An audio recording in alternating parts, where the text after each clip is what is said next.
guys, and welcome to the Winning Culture Blueprint podcast. So, leaders, we want to welcome you to the podcast that is going to build your performance with me, Brandon Denmon. And for this first episode, you're going to see some weirdness, a little awkwardness, because I'm learning to do this, and I have my mentor here with me, helping me figure it out. So, send me feedback.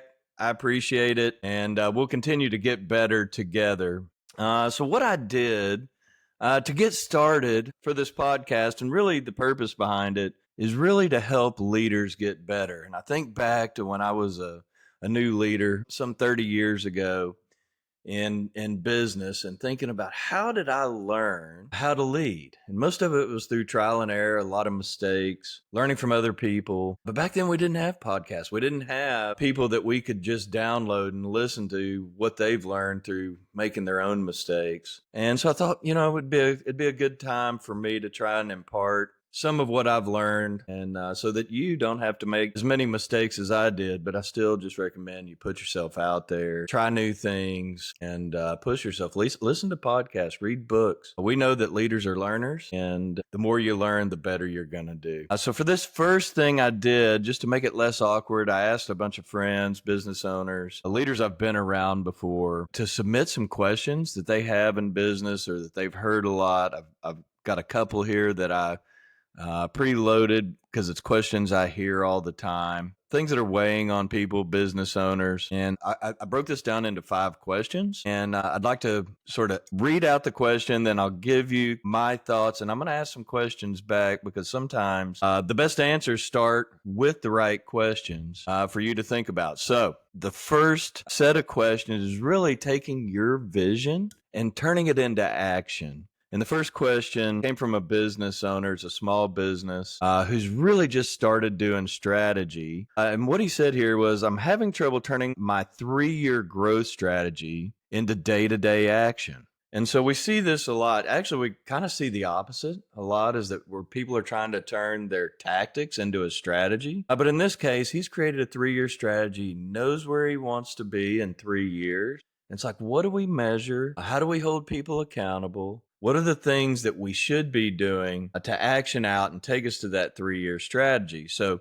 here's the things that I'm thinking. Is the plan documented? Is it on paper? Do people understand where you're going over that next 3 years? Have you broke it down into a smaller increment, into a 1-year plan or 90-day objectives? And then finally, below those 90-day objectives, what are the milestones, whether it's weekly or monthly, that you need to hit? So when you break that 3-year plan down into the things that need to happen over the next 90 days, over the next 30 days, it becomes a lot easier to figure out, what should you be measuring? What should you be doing tomorrow? Because everything comes in steps. And I think getting those milestones down, holding yourself accountable, perhaps looking at them at least monthly, I'll start taking you down that road and give you those more finite steps you need to get towards that 3-year plan. So here's a couple of things. I don't believe your strategy is dead. It just needs to be translated, right? How do we translate that back to today? And ask yourself, what part of that strategy is really still in your head, right? And not on paper. So if you hadn't got it on paper, do that, and you can bring it back to today more easily.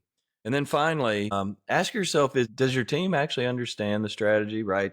Put it in front of them, have them explain it to you. Perhaps that even clarifies a little more about what you've communicated about that 3-year plan. And ask them too, how do they feel that their role contributes to that 3-year plan? All of these things take you back, get a little more clear and focused on, you know where you're going, but let's create that roadmap, right? What are the milestones? What are the stopping points along the way?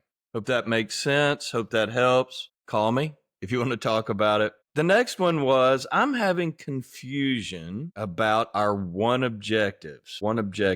People interpret it in 10 different ways. So I think what he's saying here is that by one objective, I believe what he's saying is, what is the core team's or the senior leadership team's core objective? What is the gold medal, if you will, or the finish line for the senior team? Because obviously each of the teams, that whether it's manufacturing team, the sales team, the HR leadership team, are going to have their specific piece of the puzzle, but the question is more around what's the team's one objective and how people interpret that. Here's how I would look at trying to answer that question. The first thing is it clearly defined? So take that objective, maybe break it down, turn it into, I don't know, pithy little verbs or some sort of saying that means something to somebody. I heard a leader talking the other day to his team about getting things very clear. In fact, Benj Miller, who's the head of System and Soul, one of the stories he tells is about, I'm going to give everybody in this room a turkey sandwich wrapped in aluminum foil.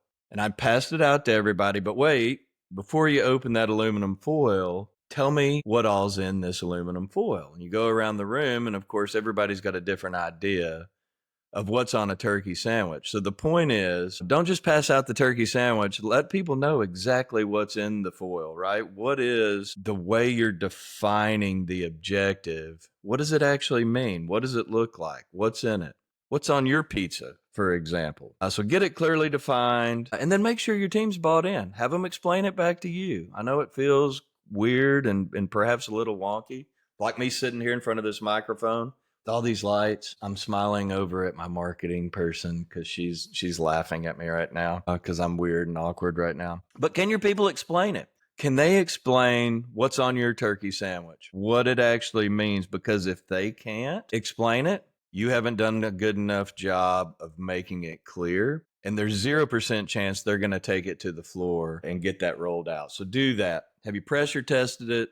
Go out on the floor. If you want to do this, I think this is a good exercise. Walk the floor of your operation, of your plant, of your sales team, and ask the question, hey, what's our goal? Where are we going? If you get 10 different answers, you may have a slogan, not a strategy. Okay. So it's time to come back, think through your strategy a little bit more and figure out how to get it very, very clear and focused for your people. All right.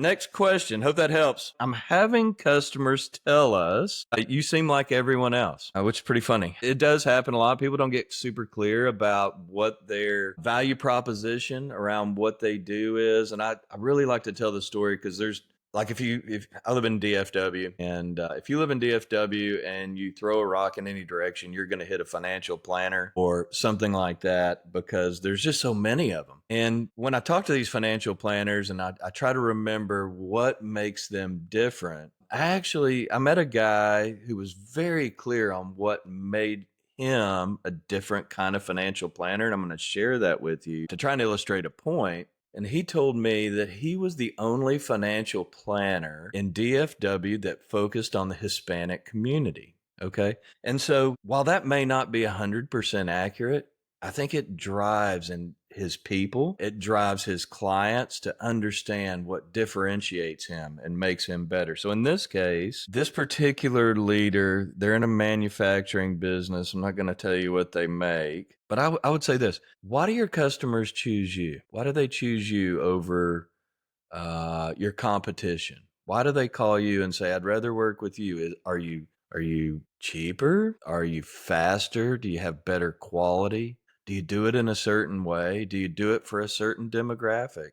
Is there something that makes you stand apart that's going to make people remember you? Because, in a red sea of concrete producers and a red sea of brick manufacturers or roof tile manufacturers, what is it that makes you better? Is it service? Is it colors? Is it quality? Is it cost? Whatever it is that your clients tell you or that your customers tell you makes you better, I think that's a good place to start. So live out your uniqueness, claim it, live it, be it. And then I wrote something else down here. I saw the question earlier. So what's one thing that your competitors cannot say about themselves? That's maybe another way to attack that because it does make you unique. And you need to learn how to tell the story. And when you figure out how to tell that story, as you probably know, your employees will also be able to tell the story. So instead of having a group of salespeople, even the people on the production floor will be your salespeople because they'll tell people, why is this a good place to work? What makes you unique? What makes you different? Why is it different than another manufacturing company, whether it's around the safety, the quality, the way they're treated on the floor? So I hope that helps. A lot more we could unpack there. There's a guy named Marty Nehemiah wrote a book called Zag. He was kind of a He was a marketing guy. I'll call him a marketing guy, but he was really pretty visionary just around how to create uniqueness in your story. So check out the book Zag if you want to read more about that. All right, next there was a question on I'm having pockets. This is a manufacturing question. I'm having pockets of the plant that live out our values and others that ignore them. This actually should probably be a whole episode on the podcast. So here's the first question. Are you talking about senior leaders in your plants? Are you talking about frontline leaders like supervisors? Are you talking about hourly employees, or is it all of the above? And I guess, a couple of questions come to mind, right? Do you live out your values consistently? Are you consistent with the way you act and react to things going on in your organization? What are your habits? What do you do as a team to prove that you actually own these values, right? And do you hire for them? Do you fire for them? Do you have hard conversations with your team when they aren't living out the values, right? What do you allow? What's tolerated? Whole lot we could unpack there. In fact, we'll come back to that one and have a whole episode, I think.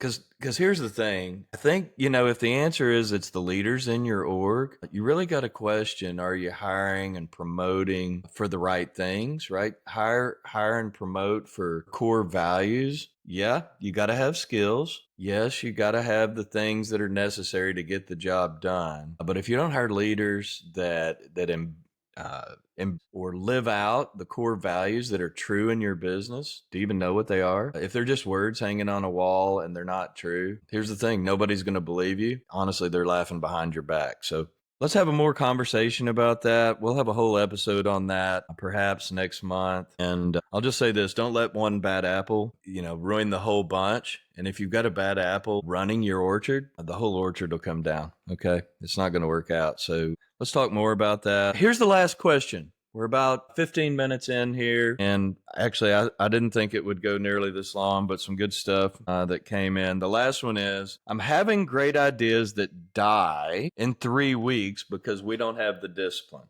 Okay, simple. Simple stuff. How are you doing in your accountability meetings? Are you having a weekly meeting with your team where you follow up on the things that people said they would do, that you said you would do? What system do you have that allows you to go back and say, what did we say we were going to do last week?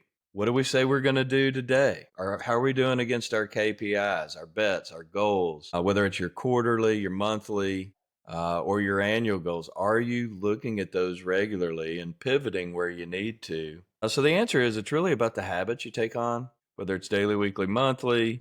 And if you're the one that's always chasing it, if you're the manager that's always having to go out and ask people rather than having a process where they bring it to you, it's going to get old and it probably is going to die. 3 weeks sounds pretty fast, but you gotta follow up. You got to do what you say you're going to do. You got to have a process. We can help with that, but just make sure when you meet, follow up with what you said you were going to do last week. That's a good place to start. What are the cadence of your meetings? Are you doing them regularly? Same day, same time. People know what to expect.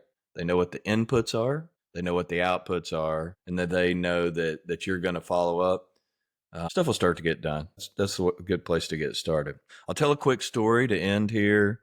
Just talking about a team that committed to these weekly execution items and put it on paper. They started meeting on Mondays, probably at about this time, about 10 a.m. on Monday. And what they found was they got a 20% improvement in the first month of the stuff that they wanted to get done. And frankly, you build with these small executable items like this, and over time, you're going to see a whole lot of improvement. So that is really all I had for today. If you want to connect with me, really appreciate you following this podcast. But also you can find me on LinkedIn and YouTube, and check out my website at www.peakexecutivesolutions.com. And we'll see you again next time. That's it.